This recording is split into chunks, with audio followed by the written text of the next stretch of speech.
کیا ہم سب لوگ جو ہے وہ اجتماعی طور پر اس کی قربانی کے لیے کوئی بھی جانور خرید سکتے ہیں یا نہیں؟ یہ اس پہ آپ تھوڑی سی روشنی ڈال دیجئے۔ جی آپ کا سوال بہت اچھا ہے، کیونکہ علم ایک ایسی چیز ہے کہ جس سے لوگوں کو رہنمائی ملتی ہے۔ جی تو اس میں سب سے پہلی بات یہ آتی ہے کہ جب ہم نے ایک چیز کا نام رکھا ہے کہ یہ فلاحی کاموں کے لیے ہم نے تنظیم بنائی ہے، جی تو پھر اس کے پیچھے ہمارا اگر نیت میں کوئی فرق آئے گا تو پھر وہ ہماری نیت کا نوٹ کیا جاتا ہے۔ جی تو جو لوگ فلاحی اور مذہبی تنظیمیں بناتے ہیں، بنا کے کہتے ہیں کہ چندہ ہمیں اس لیے دیا جائے کہ ہم خدمت خلق میں یوز کر رہے ہیں، لیکن پھر اس کے بعد وہ اس سے قربانی خریدتے ہیں، تو چونکہ قربانی خریدنے کے لیے یہ ضروری ہے کہ جس نے قربانی دینی ہے اس کے اوپر واجب ہونا ضروری ہے۔ جی اگر اس کے اوپر قربانی واجب ہے تو وہ ایک اس کا نام بھی رکھنا ضروری ہے، جی کیونکہ ہمارے اسلام میں ہمارے آقا علیہ الصلوۃ والسلام نے قربانی کے لیے جو شرائط طے کی ہیں تو اس کا ایک نصاب مقرر کر دیا گیا ہے۔ جی تو جب کہ ہم اگر اس طرح سے ایک چندے کو اکٹھا کریں کہ دنیا جانتی ہے کہ یہ فلاحی کاموں کے لیے ہے، تو اس جی میں پھر جب ہم قربانی کے لیے جانور خریدتے ہیں تو وہ جانور جب ہم خرید لیں گے تو اس کا جو طریقہ کار ہے، بعض لوگوں نے یہ رکھا ہوا ہے کہ اس سے ہمیں جو نفع حاصل ہوگا وہ بھی ہم فلاحی کاموں کے لیے یوز کریں گے۔ جی تو اگر یہ نیت ہو جائے کہ ہم اس سے بھی نفع حاصل کریں گے، جی کیونکہ ہمارے پاس فلاحی کاموں میں 1,00,000 روپیہ جمع ہے، تو صحیح اس 1,00,000 سے ہم 2 قربانیاں خریدتے ہیں، تو اس میں پھر ہمیں 20-30 ہزار روپیہ نفع آ جاتا ہے، تو صحیح وہ بھی فلاحی کاموں میں اگر لگایا جائے پھر تو ٹھیک ہے۔ صحیح اور اس کے علاوہ جو ہمارے علم میں بات آئی ہے وہ یہی ہے کہ اس چیز کو نہ ذاتی مفادات کے لیے استعمال نہیں کرنا چاہیے۔ صحیح۔ جی سی ٹی وی نیوز کے ناظرین، آپ کو اس سوال کا جواب مل چکا ہے قاری صاحب سے کہ وہ بتا رہے ہیں کہ اگر کسی مدرسے میں یا کسی مسجد میں چندے کی رقم، مطلب آنے جانے والے جتنے بھی لوگ ہیں، نمازی لوگ مسجد میں آتے جاتے ہیں، تو وہ اگر غلے میں پیسے ڈال کر چلے جاتے ہیں تو آپ ان پیسوں سے جو مسجد کے انتظامیہ ہیں وہ قربانی کا جانور خرید نہیں سکتے، کیونکہ اس رقم میں یہ جو ہے کہہ لیں کہ سب کا جو ہے وہ نیت شامل ہوتی ہے کہ وہ کس نیت سے انہوں نے پیسے دیے، تو ان پیسوں سے جو ہے وہ آپ قربانی کا جانور نہیں خرید سکتے۔ اچھا جی قاری صاحب، میرا آپ سے اگلا سوال یہ ہے کہ اگر کوئی شخص جو ہے وہ قربانی کی کھال جو ہے اگر کسی سے وعدہ کر لیتا ہے جی کہ میں قربانی کی کھال جو ہے وہ فلاں جو ہے وہ مسجد میں دے دوں گا، یا میں اس کو جو ہے وہ فلاں شخص کو دے دوں گا، تو آیا وہ اس نے خود سے مطلب بیچ دی ہے، تو کیا وہ اس کے پیسے اپنی مرضی سے کسی مسجد یا کسی مدرسے کو یا کسی غریب کو دے سکتا ہے؟ کیا یہ بات جو ہے وہ جائز ہے یا نہیں؟ اس پہ بھی تھوڑی سی روشنی ڈالیے۔ جی آپ نے جو سوال کیا ہے جی کہ قربانی کی کھال اگر کسی کو دے دی جائے اور وہ حقدار بھی ہے، تو اگر وہ اس میں سے مسجد کو کوئی پیسہ دیتا ہے تو یہ کیسا ہے؟ جی تو اس کا جواب یہی ہے کہ وہ بالکل درست ہے۔ وہ جو کچھ ہم نے دیا وہ اس کو اس کا حق دیا، امیر لوگوں نے قربانی دے کر اپنا واجب ادا کر دیا۔ جی ابھی یہ جو لینے والا ہے اس کو مکمل اختیار ہے کہ یہ اس چیز کو اچھے کام پہ استعمال کرتا ہے تو نیکی ہی نیکی ہے، جی اگر اپنے استعمال پہ خرچ کرے گا تو وہ ضروریات زندگی ہے، جی اور اگر وہ اسی پیسے سے کوئی برا کام کرتا ہے تو وہ اس کے لیے ہی گناہ ہے۔ تو یہ نہیں کہا جائے گا کہ قربانی کی کھال کا پیسہ غریب آدمی کو ملا تو اب وہ کسی نیک کام میں یوز نہیں کر سکتا. ایسا ہرگز نہیں ہے. اس کی ایک مثال آقا علیہ الصلوۃ والسلام کی ذات مبارکہ سے ملتی ہے جی کہ آپ ایک گھر میں تشریف فرما تھے تو اس صحابی رسول صلی اللہ علیہ وسلم نے بکری کا دودھ نکالا اور سرکار علیہ الصلوۃ والسلام کو پیش کر دیا. جب کہ اس کے گھر میں گوشت کے پکنے کی خوشبو آ رہی تھی، بھنا ہوا گوشت تیار کیا جا رہا تھا، تو آقا علیہ الصلوۃ والسلام نے اس اپنے غلام سے عرض فرمایا کہ اے میرے غلام، میرے لیے تم نے دودھ پیش کیا ہے تو گوشت کے ساتھ آپ نے میری خدمت تواضع کیوں نہیں کی؟ تو وہ ہاتھ باندھ کر عرض کرتا ہے کہ سرکار صلی اللہ علیہ وسلم، یا رسول اللہ صلی اللہ علیہ وسلم، آپ پر میرے ماں باپ بھی قربان ہو جائیں،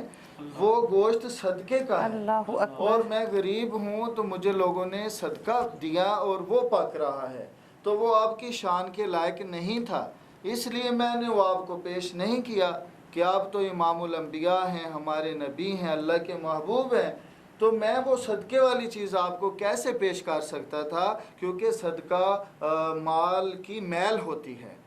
اس کی بیماریاں ہوتی ہیں کہ وہ جو ٹال کر غریبوں کو دی جاتی ہیں، اللہ تعالیٰ وہ بیماری ان کی ٹال دیتا ہے اور غریبوں کا وہ روزی کا سلسلہ چلا دیتا ہے. تو آقا علیہ الصلوۃ والسلام نے ارشاد فرمایا کہ اے میرے بھائی، تیرے لیے تو وہ صدقہ تھا، جی اگر تو مجھے پیش کر دیتا تو وہ تیری طرف سے میرے لیے تحفہ ہوتا. تو یہ مثال یہاں پر لگائی جاتی ہے یہ حدیث مبارکہ سے کہ جب ہم نے اس کو دیا تو وہ ہم نے اس کو واجب ادا کرتے ہوئے اس کا حق دے دیا. تو اب غریب آدمی بھی چاہتا ہے کہ میں بھی نیکی کے کام میں بڑھ چڑھ کر حصہ لوں، اس میں سے جتنا بھی وہ راہ خدا میں جس اینگل سے جس انداز سے بھی دے گا، اللہ کریم اس کو اجر عظیم عطا فرمائے گا. جی تو ناظرین، آپ نے جو ہے وہ اس سوال کا جواب بھی جانا کہ اگر کوئی بھی جو ہے وہ شخص اپنا جانور قربان کرتا ہے اور اس کی کھال کسی غریب کو دے دیتا ہے تو وہ اپنی مرضی سے اسے بیچ کر جو رقم حاصل کرتا ہے اس پر اسی کا حق ہے، اور مالک جو ہے جس نے اس کو کھال دی ہے وہ اس پر کسی قسم کا جو ہے وہ پریشر نہیں ڈال سکتا کہ جی آپ وہ پیسے لا کر مجھے واپس کریں، یا آپ خود نہیں رکھیں، یا آپ کسی دوسرے کو دیں، یا کسی مسجد یا کسی مدرسے کو دیں. یہ جو ہے وہ واضح بات ہو چکی ہے کہ جو اس نے دے دیا ہے وہ غریب کا حق ہے، وہ اس سے دوبارہ نہیں لے سکتا. تو یہ کر صاحب، میں ایک اور سوال کی طرف بڑھتی جاؤں کہ ایک اور ہمارا جو ہے وہ یہ سوال ہے کہ قربانی جو ہے کیا ہے؟ مسلمان جو ہے یہ قربانی کرتے ہیں، یہ کیا ہے؟ قربانی کا مقصد کیا ہے؟ یہ کب، کیسے، کہاں سے مطلب اس کی شروعات ہوئی ہے؟ ذرا اس سوال پر بھی روشنی ڈال دیجئے. حضرت سیدنا ابراہیم علیہ الصلوۃ والسلام خلیل اللہ ہیں، اور خلیل کا مطلب ہے کہ اللہ کے سوا اس کے دل میں کسی اور کی محبت نہیں ہے. اللہ تبارک و تعالیٰ نے آپ کو پچھلی عمر میں تقریباً 100 سال کے قریب آپ کی عمر مبارکہ تھی جب حضرت اسماعیل علیہ السلام آپ کو عطا فرمائے. جی. تو ان کے ساتھ آپ کو پدری محبت اس طرح سے ہوئی کہ آپ ان کی پرورش میں بہت دیکھ بھال کرتے اور اللہ کی عبادت سے بھی غافل نہیں ہوتے تھے، اور اس کی پرورش بھی بہت اچھے طریقے سے کرتے تھے، کیونکہ وہ بھی اللہ کے نبی تھے حضرت اسماعیل علیہ السلام. تو ایک دن فرشتوں نے کہا کہ یا رب العالمین، یہ خلیل ہیں لیکن اپنے بیٹے سے پیار کرنے لگ گئے ہیں، تیری اور تیرے خلیل کی محبت میں ان کا بیٹا حائل ہو رہا ہے. اللہ کریم نے فرمایا کہ نہیں اے میرے فرشتوں، جو مجھ سے محبت کرتا ہے وہ صرف مجھ ہی سے محبت کرتا ہے، اللہ وہ کسی اور سے نہیں کر سکتا. تو اس چیز کو اللہ رب العالمین نے فرشتوں پر ظاہر فرمانے کے لیے پھر اللہ رب العالمین نے حضرت اسماعیل علیہ السلام کے بارے میں آپ کے والد گرامی کو خواب میں دکھایا کہ حضرت ابراہیم علیہ السلام خواب دیکھ رہے ہیں، اور اپنے بیٹے سے آپ نے فرمایا کہ اے میرے پیارے بیٹے، انی ارا فی المنام انی اذبحک میں خواب میں دیکھ رہا ہوں کہ میں تجھے ذبح کر رہا ہوں، اللہ اکبر، ماذا ترا، تو اب تم بتاؤ کہ تمہارا کیا خیال ہے اس کے بارے میں نے تو دیکھا ہے۔ تو بیٹے نے فوراً جواب دیا کہ اے میرے پیارے ابا جان، کہا قالا، اے میرے پیارے ابا جان آپ کر دیجئے، جس طرح اللہ تعالیٰ نے آپ کو امر کیا، حکم کیا، آپ فوراً ایسے کر دیں، اور آپ دیکھیں گے کہ آپ کا بیٹا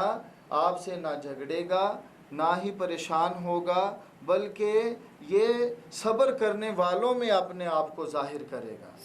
آپ پائیں گے مجھ کو صبر کرنے والا، نہ میں گھبراؤں گا، نہ روؤں گا، نہ چلاؤں گا، میں تو ہنس کے قربان ہو جاؤں گا، اس لیے کہ آپ کا پروردگار اس میں خوش ہے، میری قربانی میں، تو آپ کر دیجئے۔ تو پھر حضرت ابراہیم علیہ السلام نے اپنے بیٹے کو اللہ کی رضا کے لیے قربان کرنے کا مکمل پکا ارادہ کر لیا۔ اور بات لمبی ہے، اس کو مختصر کرتے ہیں کہ آخر کار آپ اپنے ساتھ اپنے بیٹے کو اس طرح لے کر گئے کہ نہلایا، کپڑے پہنائے، خوشبو لگائی، تیار کیا، اللہ اکبر، اور بنا سوار کر آپ لے کر گئے، حتیٰ کہ آپ کی اماں جان حضرت حاجرہ سلام اللہ علیہ کو آپ نے فرمایا کہ اے میری بیوی زوجہ، آج ہم اپنے ایک دوست سے ملنے جا رہے ہیں۔ تو یہ دوست سے مراد اللہ رب العالمین کی ذات ہے۔ جی، تو آپ لے کر اپنے بیٹے کو گئے، آپ نے چھری بھی ساتھ لی، رسی بھی ساتھ لی، اور حضرت ابراہیم علیہ السلام کو مینا کے میدان میں جو عرفات کے قریب ہے، اور مینا میں آپ لے گئے، اور وہاں پر آپ نے آپ کو پیشانی کے بل لٹایا، اور اللہ کی رضا کے لیے آپ کے جسم کو پہلے باندھا، پھر لٹایا، اور پھر آپ نے اپنے بیٹے سے یعنی بات چیت بھی کی۔ تو بیٹا کہنے لگا کہ ابا جی آپ نہ مجھے باندھ دیجئے اور میرا منہ نیچے کر دیجئے، کیونکہ آپ کے چہرے مبارک سے انوار پھوٹتے تھے اللہ کی رحمت کے، اور آپ کے جسم مبارک حضرت اسماعیل علیہ السلام کے جسم مبارک سے خوشبوئیں آیا کرتی تھی، اور جو خصوصی خوشبو تھی وہ انہی کے بدن سے آتی تھی۔ تو آپ نے کہا کہ اے میرے پیارے ابا جان آپ مجھے پیشانی کے بال لٹائیں، کہیں ایسا نہ ہو کہ والد کی محبت، بیٹے کی محبت اور والد کی محبت اللہ کی قربانی میں، اس کی رضا میں حائل نہ ہو جائے۔ تو پھر آپ نے ان کو لٹایا، اور جب گردن کے اوپر چھری رکھی تو چھری نہیں چلتی تھی، آپ نے اس کو تیز کیا، پھر چلایا، اور پھر تیز کیا، پھر چلایا، چھری نہیں چلتی تھی، حتیٰ کہ آپ نے اس کو زور سے پتھر پہ مارا تو پتھر ٹوٹ گیا، اور آپ نے فرمایا کہ اے چھری تجھے اللہ کا خلیل کہہ رہا ہے کہ تو چل۔ تو چھری کو اللہ نے زبان دے دی، اور وہ چھری کہنے لگی کہ خلیل کا پروردگار کہہ رہا ہے کہ اے چھری میرے پیارے کے ایک بال کو بھی مت کاٹ، اللہ اکبر، یہ بھی میرا پیارا ہے، وہ بھی میرا پیارا ہے۔ اور فوری طور پہ اللہ رب العالمین کے حکم سے، کیونکہ وہ ذات فسبحان الذی بیدہ ملکوت کل شیء والیہ ترجعون، وہ ذات ہے اذا اراد شیئا ان یقول لہ کن فیکون، جب وہ ارادہ فرماتا ہے، فرماتا ہو جا، وہ ہو جاتی ہے۔ تو اللہ پاک نے جنت سے ایک دمبا بھیجا، کسی حدیث مبارکہ میں آتا ہے کہ مینڈھا جس کو چھترا کہتے ہیں، یہ بھیجا۔ تو حضرت جبرائیل علیہ السلام فوری طور پر لے کے آئے، حضرت اسماعیل علیہ السلام کو ہٹا دیا نیچے سے، اور وہ جانور نیچے کر دیا۔ حضرت ابراہیم علیہ السلام نے بسم اللہ اللہ اکبر پڑھ کر جب چھری چلائی، اب چھری چل گئی، مینڈھا یا وہ جو دمبا تھا وہ ذبح ہو گیا، اور حضرت ابراہیم علیہ السلام جو ہیں انہوں نے آنکھوں پہ پٹی باندھی ہوئی تھی، اور اس وقت آپ غشی کی حالت میں آ گئے، آپ کے اوپر بے ہوشی اور غشی طاری ہو گئی، لیکن ساتھ ہی آواز آپ کے بیٹے کی آئی۔ آپ نے پڑھا تھا بسم اللہ اللہ اکبر، تو بیٹے کی آواز آئی ولا الہ الا اللہ واللہ اکبر۔ جب اسماعیل علیہ السلام کی آواز آپ نے سنی تو فوراً پٹی کو کھینچا، اور آنکھ کھولی دیکھا سامنے تو آپ کا بیٹا مسکرا رہا تھا، سبحان اللہ، اور جبریل امین قریب کھڑے تھے اور وہ بھی کہہ رہے تھے وَلِلَّهِ الْحَمْدِ۔ تو یہاں سے یہ پورے جملے مکمل ہوئے، بسم اللہ اللہ اکبر اللہ اکبر ولا الہ الا اللہ واللہ اکبر، اور جبریل امین نے کہا وَلِلَّهِ الْحَمْدِ کہ تمام تعریفیں اللہ کے لیے بے ہیں۔ شک، تو وہاں پر ابراہیم علیہ السلام نے یہ قربانی اپنی طرف سے اپنے بیٹے کی کر دی، اللہ رب العالمین نے ابراہیم علیہ السلام کے بیٹے کو بچایا، اور حضرت ابراہیم علیہ السلام وہاں پہ کہہ رہے ہیں کہ یا اللہ میں سخی ہوں، میں نے سخاوت کی ہے اپنے بیٹے کی۔ سبحان اللہ، بیٹے نے عرض کیا اے میرے مالک میرا والد بھی سخی ہے اور میں بھی سخی ہوں، کیونکہ میں نے اپنی جان پوری قربان کی ہے، اپنی جان کا نذرانہ پیش کیا ہے۔ تو اللہ رب العالمین کی آواز آئی انی اسخاکما، کہ میں سخی ہوں تم دونوں میں سے، کیونکہ میری سخاوت وہ سخاوت ہے کہ میں نے تیرا بیٹا بھی بچا لیا سبحان اللہ، اور تجھے اپنا خلیل بھی رکھا،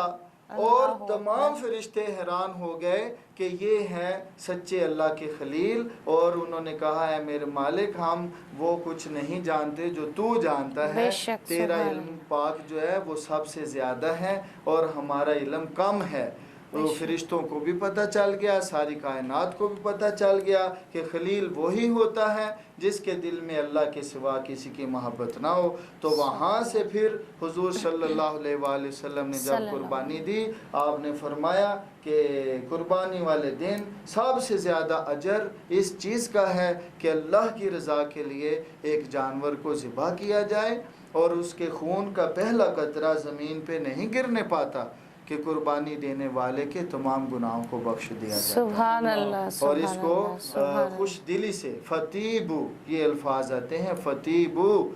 تم قربانی دو مگر خوش دلی سے دیا کرو۔ اور اگر وہاں پر وہ مینڈھا نہ آتا تو ہر سال ہر ایک انسان کو اپنا بیٹا ہی ذبح کرنا پڑتا۔ تو اللہ رب العالمین نے فرمایا کہ میں سخی ہوں قیامت تک کے لوگوں کے لیے، میں نے کھانے پینے کا سامان بھی اس میں کر دیا، دل کی راحت اور بدن کی خوراک بھی بنا دی، اور اے ابراہیم تیری عظمت بھی بتا دی، اور اے پیارے اسماعیل میں نے تیری زندگی بھی بچا دی۔ تو آقا علیہ السلام نے فرمایا کہ یہ جو قربانیاں ہیں ان کا نہ گوشت اللہ تعالیٰ کو پہنچتا ہے نہ ہی ان کا خون پہنچتا ہے، ہاں اگر پہنچتی ہے تو تمہاری اچھی نیت پہنچتی ہے۔ تو اللہ تعالیٰ ہم سب کو نیک نیتی کے ساتھ اپنی رضا کے لیے قربانیاں دینے کی توفیق عطا فرمائے۔ آمین۔ جی تو ناظرین آپ نے اس سوال کا جواب بھی جانا کہ دیکھیے کہ اللہ تعالیٰ جس بندے کو اپنا دوست کہہ دیتا ہے تو اس کا مقام بارگاہ خداوندی میں کیا ہے، اللہ اکبر کیا کہنے، کہ دیکھیے کہ اللہ کی رضا کی خاطر حضرت ابراہیم علیہ السلام اپنے بیٹے کو قربان کرنے کے لیے لے گئے، لیکن اللہ تعالیٰ کی طرف سے دیکھیے کہ وہاں پر ان کے بیٹے کی جگہ مینڈھا آ گیا۔ تو دیکھیے کہ اگر اللہ تعالیٰ کی بارگاہ میں انہوں نے یہ نہیں دیکھا کہ جو ہے یہ میرا بیٹا ہے، میری محبت جو ہے اس پر غالب آ جائے گی، میں نہیں قربان کر سکتا، اللہ کا حکم بجا لانے کے لیے انہوں نے اپنے بیٹے تک کو قربان کرنے کے لیے خود کو تیار کر لیا۔ اللہ کی بارگاہ میں زہد و تقویٰ دیکھا جاتا ہے، دکھاوا بالکل بھی اللہ تعالیٰ کو پسند نہیں ہے۔ تو ہمیں بھی یہ کوشش کرنی چاہیے کہ اگر ہم قربانی کر رہے ہیں، اللہ تعالیٰ نے ہمیں توفیق دی ہے قربانی کرنے کی، تو خصوصی میں یہ کہنا چاہوں گی کہ دکھاوے سے بچیں اور اپنے جو ہے وہ دلی طور پر اللہ کی رضا کے لیے جو ہے راضی رہیں، تاکہ اللہ کی بارگاہ میں آپ کا تقویٰ دیکھا جائے گا نہ کہ آپ کا دکھاوا۔ تو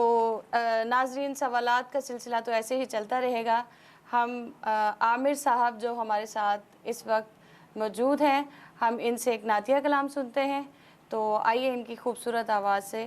جو ہے وہ اپنے دلوں کو محظوظ کیجیے۔ آپ کا صدقہ ہے دنیا، آپ کا صدقہ ہے دنیا، اور زندگی ہے سے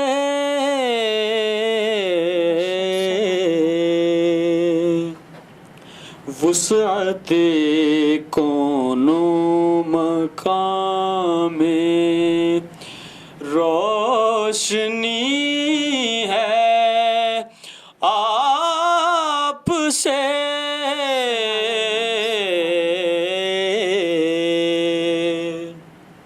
آپ کا صدقہ ہے دنیا اور آپ نے روشن کیے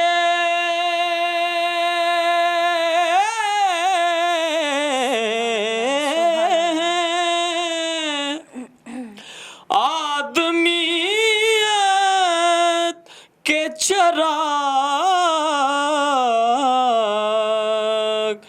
یا رسول اللہ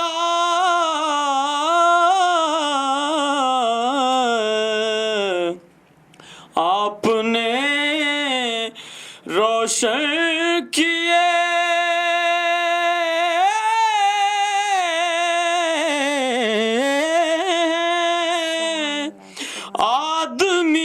آدمیت کے چراغ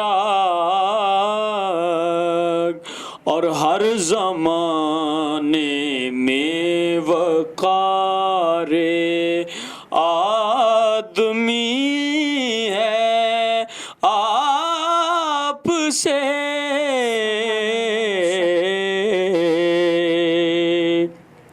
آپ کا صدقہ ہے دنیا اور آپ سے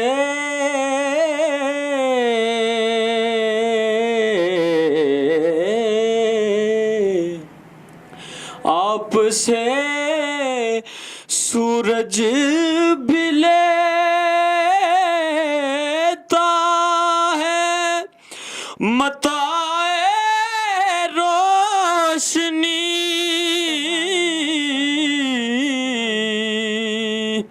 آپ سے سورج بھی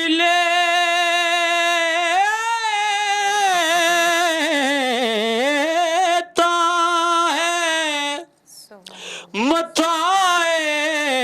روشنی اور چاند کے بے حس بدن میں چاندنی ہے آپ سے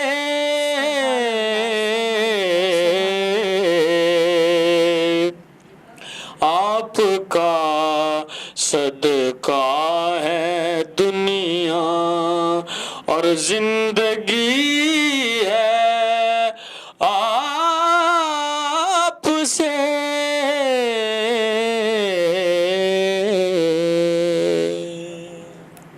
سبحان اللہ، ماشاء اللہ، جزاک اللہ۔ یہ تھے عامر صاحب جن کی آواز سے آپ اپنے دلوں کو منور کر رہے تھے۔ جی ناظرین، آتے ہیں اپنے سوالات کی طرف۔ جی قاری صاحب، ہم آپ سے ایک اور سوال کرنا چاہ رہے ہیں کہ اگر کوئی جو ہے وہ قربانی کرتا ہے اور وہ کھال اپنی مرضی سے بیچ دیتا ہے، ٹھیک ہے، کیا وہ جو ہے اپنی مرضی سے کسی بھی ادارے کو یا کسی غریب کو دے سکتا ہے؟ وہ اس پر مطلب ہے، یا کہ وہ خود کسی غریب کو دے دے، کہ اسے مسجد میں ہی دینا چاہیے یا مدرسے کو ہی دینا چاہیے؟ کیا یا کوئی غریب ہے یا اس کو دے دینا چاہیے؟ اس کے بارے میں آپ کیا فرمائیں گے؟ یہ تو بات وہ پہلے ہو چکی ہے جی، کہ وہ اپنی مرضی سے اس کا استعمال کر سکتا ہے، جی، جس بھی کام کے لیے وہ یوز کرے گا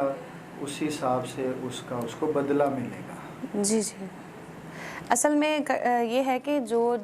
اپنی مرضی سے بیچ دیتے ہیں، مطلب کوئی غریب نہیں ان کے پاس لینے آتا، یا کہ وہ انہوں نے کسی مسجد یا مدرسے کا وہ کہا نہیں ہوتا کہ جی ہم نے اس کو مطلب مقرر کیا ہوا ہے، اگر وہ اپنی مرضی سے خود بیچ دیتے ہیں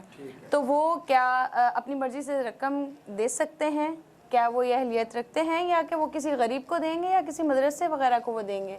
تو اس پر ذرا آپ تھوڑی سی روشنی ڈال دیجئے۔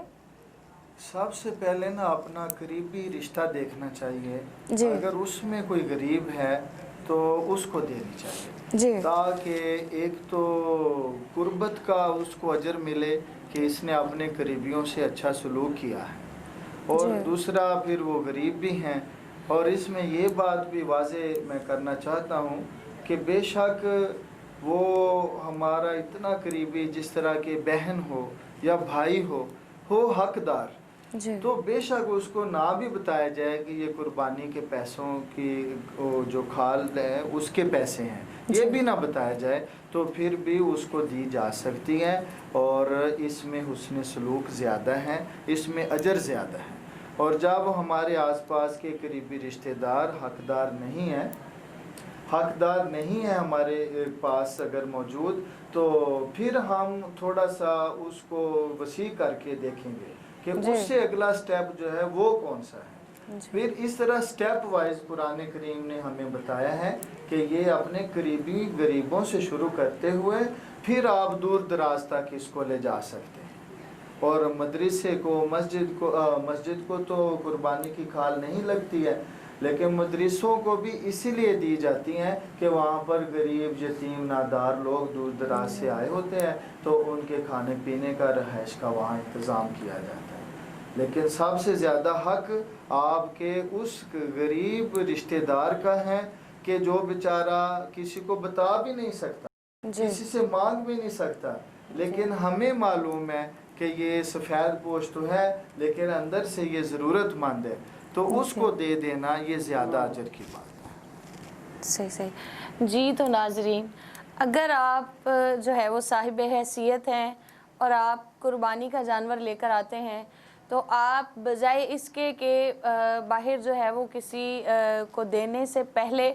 اپنے خاندان میں، اپنے رشتہ داروں میں جو ہے وہ ایسا جو ہے وہ گھر تلاش کیجئے کہ جو سفید پوش لوگ ہیں، جیسا کہ علامہ صاحب نے فرمایا کہ اس سے ایک تو حسن سلوک بڑھتا ہے،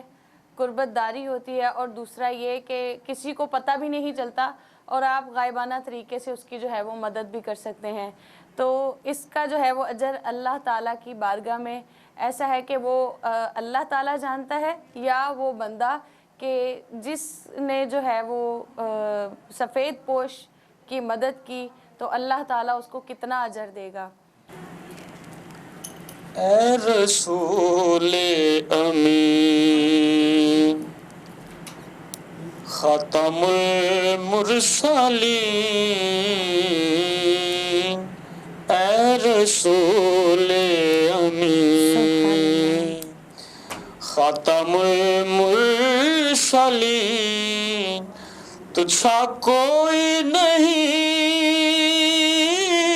تجھ سا کوئی نہیں ہے عقیدہ یہ اپنا، بسد کو یقین، تجھ سا کوئی نہیں، تجھ سا کوئی نہیں، اے رسول امین۔ دست قدرت نے ایسا بنایا تجھے، جملہ صاف سے خود سجایا تجھے، دست قدرت نے ایسا بنایا تجھے، جملہ صاف سے خود سجایا تجھے، اے ازل کے حسین، اے ابد کے حسین، تجھ سا کوئی نہیں، تجھ سا کوئی نہیں، اے رسول امین۔ اور بزم کونین پہلے سجائی گئی، سبحان اللہ، سبحان پھر تیری ذات منظر پہ لائی گئی، بزم کونین پہلے سجائی گئی، پھر تیری ذات منظر پہ لائی گئی، سید الاولین سید الاخرین، تجھ سا کوئی نہیں، تجھ سا کوئی نہیں، اے رسول امین، اور دست قدرت نے ایسا بنایا تجھے، جملہ صاف سے خود سجایا تجھے، اے ازل کے حسین، اے ابد کے حسین، اے ازل کے حسین، اے ابد کے حسین، تجھ سا کوئی نہیں، تجھ سا کوئی نہیں، اے رسول امین، خاتم المرسلین، تجھ سا کوئی نہیں، تجھ سا کوئی نہیں، اے رسول امین۔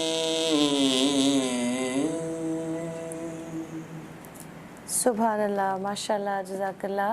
یہ تھے محمد عامر صاحب، جن کی خوبصورت آواز سے ہم اپنے دلوں کو محظوظ کر رہے تھے۔ میں اپنے پروگرام میں آنے والے مہمانوں کو تہہ دل سے شکریہ ادا کرتی ہوں، جنہوں نے اپنے قیمتی وقت میں سے وقت نکالا۔ ناظرین، کل پھر اسی وقت پر نئے ٹاپک کے ساتھ، نئے مہمانوں کے ساتھ پھر حاضر ہوں گی۔ تب تک کے لیے اپنی میزبان حافظہ ماہی لیکا کو اجازت دیجیے۔ اللہ حافظ۔